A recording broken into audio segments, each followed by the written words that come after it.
à tous.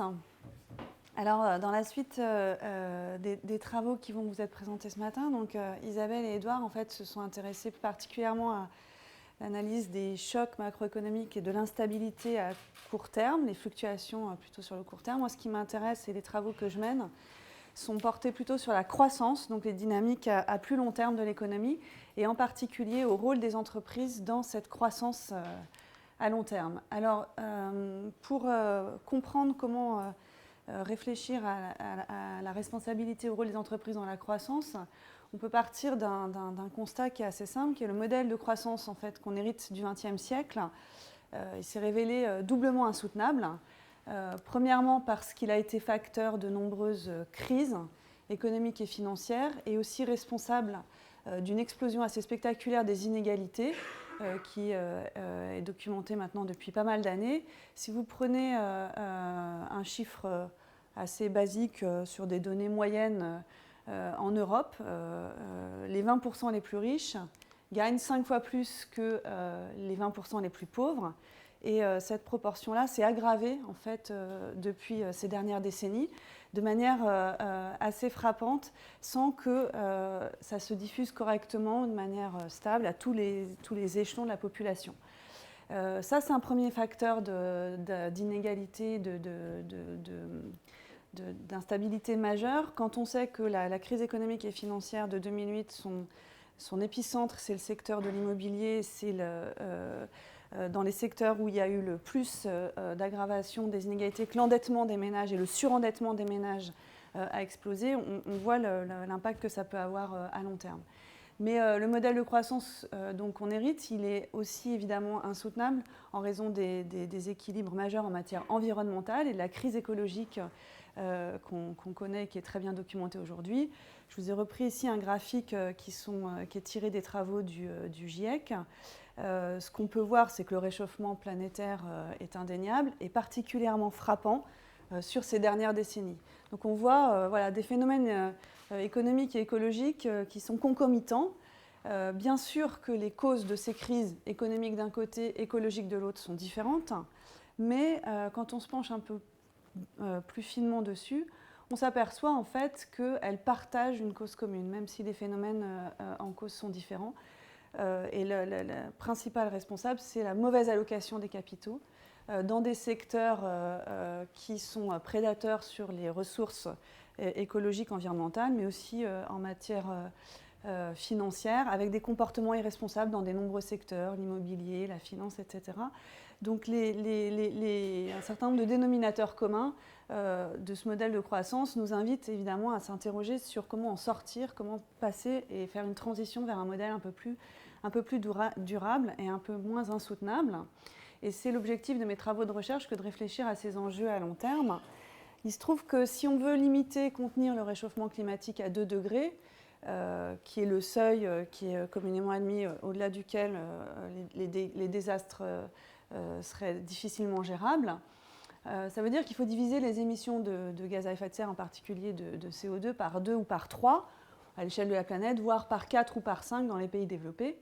Et si on veut faire ça, en économie, l'analyse économique de notre impact environnemental consiste en fait à trouver la solution à ce qui a été popularisé sous le nom d'équation de Kaya, du nom d'un économiste japonais qui a popularisé cette relation économique, qui nous dit que les émissions de CO2, en fait, elles ont 3 sources majeures. Une source liée au pouvoir d'achat des ménages, qui est à la fois l'augmentation naturelle de la population et puis l'amélioration de son niveau de vie. Mais les 2 autres sources sur lesquelles on peut souhaiter agir, c'est les sources plutôt propres à l'efficacité énergétique et au mix énergétique, c'est-à-dire au contenu carbone de la production. Et donc, diviser les émissions de CO2 par 2 ou par 3, ça revient en fait à diviser par 10 les derniers facteurs, parce qu'on ne va pas souhaiter diminuer le pouvoir d'achat, on aimerait bien déjà limiter les inégalités, donc on ne va pas les aggraver. Donc si on veut diviser par 10 les 2 derniers termes, efficacité énergétique et mix énergétique, en gros, il faudrait chacun les diviser par 3.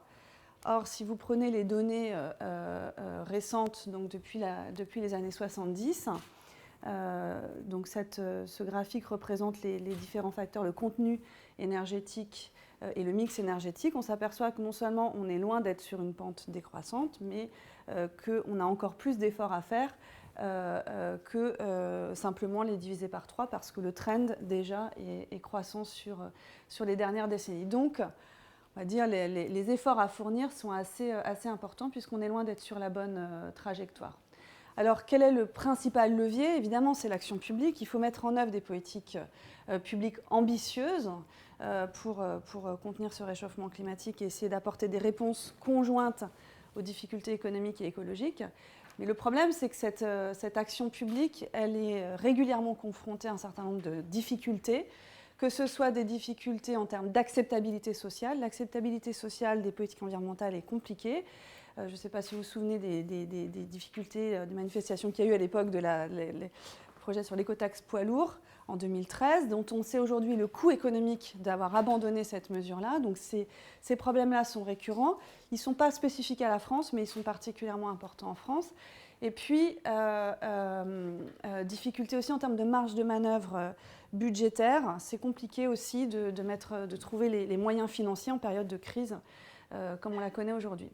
Du coup, évidemment, les attentes à l'égard des entreprises ne font qu'on se renforcer. Si l'action publique est confrontée à ces difficultés, évidemment, on va se tourner vers le principal moteur de l'activité économique, qui est l'entreprise. Entre espoir et scepticisme, c'est-à-dire que les attentes vis-à-vis d'une plus grande responsabilité environnementale et un rôle accru des entreprises dans cette transition énergétique, évidemment, se heurtent aussi au problème de greenwashing, d'entreprises qui peuvent être moins sincères que ce qu'on aimerait attendre de leur part. Donc mes travaux en économie s'intéressent à ces enjeux-là, comprendre comment les entreprises peuvent être un moteur de la transition énergétique et comment augmenter les exigences qu'on peut avoir à leur égard en matière de responsabilité environnementale et sociale. Pour analyser ces enjeux-là, mes travaux s'appuient sur 3 types de données. Donc la première série de données consiste à évaluer le comportement responsable des entreprises.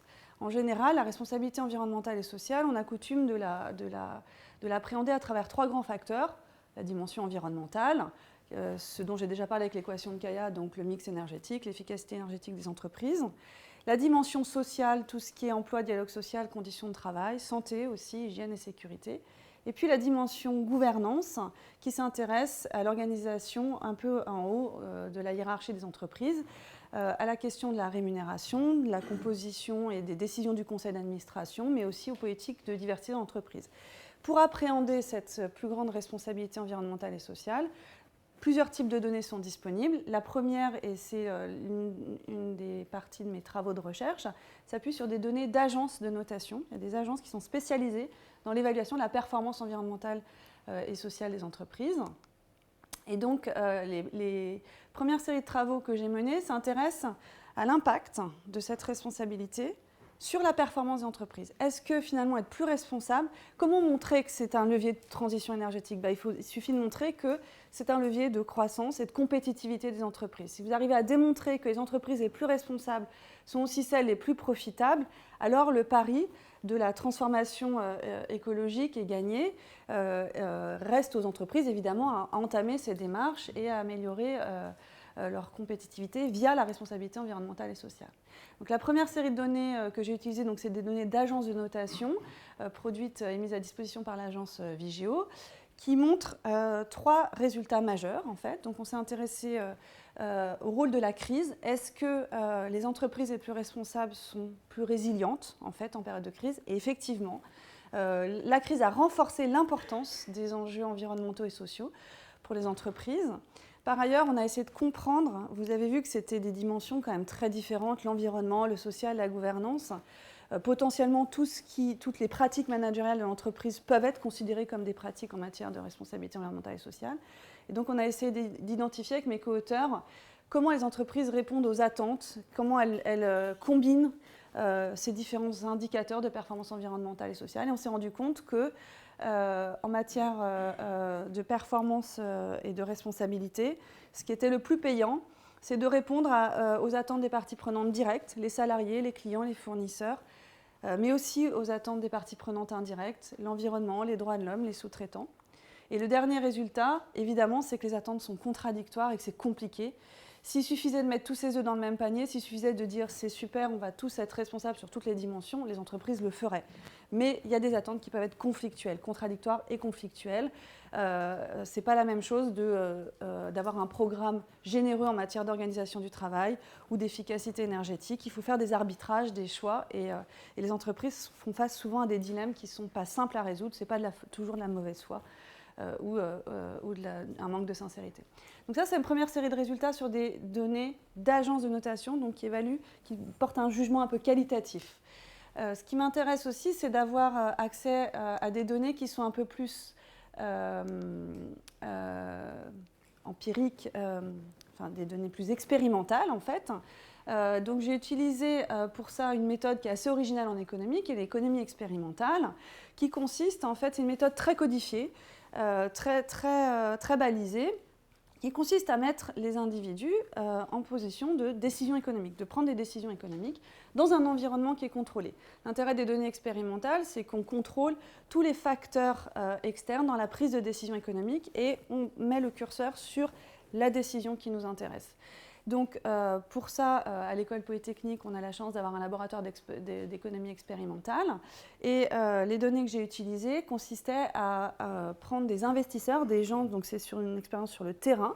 Donc on a fait participer des investisseurs en capital investissement et on les a mis dans une situation où on contrôlait l'environnement et on leur demandait de prendre des décisions de valorisation des entreprises face à des informations environnementales et sociales différentes. Et on a regardé l'impact sur la valorisation des entreprises. On s'est intéressé donc aux 3 piliers, environnement, social et gouvernance. Et on s'est demandé qu'est-ce qui est le plus payant. Est-ce qu'on a plus à perdre à être irresponsable qu'à gagner à être responsable? Est-ce qu'il y a une différence entre les pertes et les gains? On s'est rendu compte évidemment qu'une entreprise irresponsable, elle a énormément à perdre en termes de valorisation du point de vue des investisseurs, en particulier en matière de gouvernance. On peut aller perdre jusqu'à moins 17% de profitabilité, donc c'est quand même très important, mais aussi en matière environnementale et en matière sociale. C'est plus difficile de montrer qu'un bon comportement, une bonne responsabilité améliore vraiment la valorisation, mais on le montre de manière significative. Ici, c'est que des résultats avec des différences significatives sur les 3 dimensions. On a aussi distingué les très très mauvaises performances des très très bonnes pour voir s'il y avait un impact un peu asymétrique quand les problèmes étaient un peu plus graves que d'autres. Donc ça, c'est les résultats sur données expérimentales. Et je vous ai dit, il y a 3 types de données que j'utilise. La 3e série de données, c'est sur des données de pratique RSE. Donc c'est ni de la notation, c'est-à-dire c'est ni un jugement qualitatif, ni de l'économie expérimentale, c'est-à-dire ni de la mise en situation réelle. C'est des données produites par l'INSEE, le même genre de données qu'utilise Isabelle. Des enquêtes officielles de la statistique publique et des sources fiscales d'entreprises. L'intérêt de ces données-là, c'est que c'est de la responsabilité environnementale et sociale des entreprises sans le savoir. On ne leur a pas demandé si elles étaient responsables. On leur a demandé de répondre à des questions sur leur pratique managériale, ce qui est un peu différent. Ça évite un peu le biais de déclaration, oui, je suis très responsable. Et en même temps, ça permet d'avoir un échantillon d'entreprises beaucoup plus large. On a à peu près 8500 entreprises concernées dans les enquêtes que j'ai utilisées, contrairement aux agences de notation qui nous ont mis à disposition des données sur à peu près 1000 entreprises européennes. Donc c'est quand même un peu plus important. Ou la méthode expérimentale, où là, on fait venir des gens, donc on ne peut pas faire venir 8000 personnes, malheureusement. Et on a codifié des pratiques managériales autour d'une vingtaine de comportements sur les 4 grands piliers, environnement, socio, gouvernance, et puis on a distingué les relations clients et fournisseurs, en fait, pour avoir des choses un petit peu plus fines. Et on s'est toujours intéressé à la même question qui consiste à évaluer l'impact sur la compétitivité et la performance des entreprises. Est-ce qu'être plus responsable, c'est aussi un levier de croissance à long terme? Qu'est-ce qu'on montre? Et ça, c'est un résultat important, c'est qu'il y a un écart de performance dans les entreprises responsables et les entreprises qui ne font pas de responsabilité environnementale et sociale de l'ordre de 13%. Et cet écart, on est capable de le décomposer selon les différentes dimensions. Il est d'autant plus important en matière sociale, avec un écart de performance de 20%, mais aussi en matière environnementale et de relations clients et fournisseurs. Et ce qui est intéressant dans ces travaux-là, c'est que vous voyez qu'on a des données très différentes, mais qui sont relativement cohérentes. Les résultats qu'on est capable de mettre en évidence sont assez cohérents, donc c'est plutôt rassurant, quelle que soit la manière dont on mesure la performance environnementale et sociale, on s'aperçoit que c'est effectivement un levier de compétitivité pour les entreprises. La dernière question qui nous intéresse dans ce type de travaux-là, c'est en termes de politique publique. Qu'est-ce qu'il faut faire pour pousser les entreprises vers plus de comportements responsables? Est-ce qu'il faut renforcer les mesures contraignantes ou pas? En fait, en matière de responsabilité environnementale et sociale, l'autorégulation, c'est plus efficace que la réglementation. Pourquoi? Parce qu'en fait, on a montré que c'était un moyen d'améliorer ses profits. Donc, ce n'est pas la peine de forcer les entreprises à l'être. Il faut plutôt les laisser trouver le bon mix environnemental, social et de gouvernance. Elles en trouveront des leviers de compétitivité. Il faut les pousser dans la bonne voie plutôt que les contraindre de manière un peu top-down. Par ailleurs, ceci étant dit, la réglementation, elle est quand même nécessaire. Il ne faut pas laisser ça en dehors du champ réglementaire, mais de manière un peu plus souple que ce qu'on peut envisager dans d'autres domaines de la politique publique. Et évidemment, le point clé, c'est de faire beaucoup de pédagogie, beaucoup de communication aussi sur l'aspect compétitivité et performance économique. Il faut favoriser les mesures volontaristes, mais il faut laisser les entreprises trouver elles-mêmes le bon modèle économique qui correspond à leur secteur, à leur domaine de compétences. Voilà, je vous remercie. Merci.